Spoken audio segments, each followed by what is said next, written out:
கரூரில் ஜல்லிக்கட்டுக்கு ஆதரவாக தொடர்ந்து 5வது நாளாக நடைபெற்று வரும் போராட்டத்தில் மாணவர்கள் இளைஞர்களுக்கு ஆதரவாக ஏராளமான சிலம்பம் பயிலும் மாணவர்களும் பேரணியாக சென்றனர். ஜல்லிக்கட்டுக்கான தடையை நிரந்தரமாக நீக்க வலியுறுத்தி தொடர்ந்து 5வது நாளாக கரூர் திருவள்ளுவர் திடலில் சுமார் 2000க்கும் மேற்பட்ட மாணவர்கள் இளைஞர்கள் தொடர் போராட்டத்தில் ஈடுபட்டு வருகின்றனர்.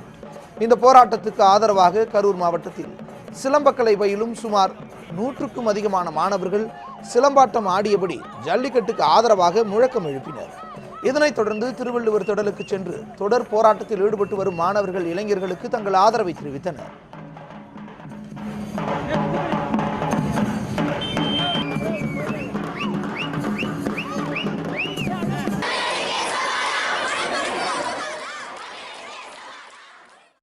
இங்கே ஜல்லிக்கட்டுக்காக நிறையா பேர் ஜல்லிக்கட்டு வேணும்னு போராடிட்டு இருக்காங்க. அதில் நாங்கள் கரூர் மாவட்டத்திலேருந்து கிச்சா ஸ்போர்ட்ஸ் அண்ட் மார்ஷல் ஆர்ட்ஸ்லேருந்து சிலம்பம் ஸ்டூடெண்ட்ஸ் ஜல்லிக்கட்டுக்காக ஆதரவு தெரிவித்து நாங்கள் சிலம்பம் சுற்றிக்கிட்டே வரோம். அதனால் ஜல்லிக்கட்டு எங்களுக்கு எப்பயுமே வேணும்.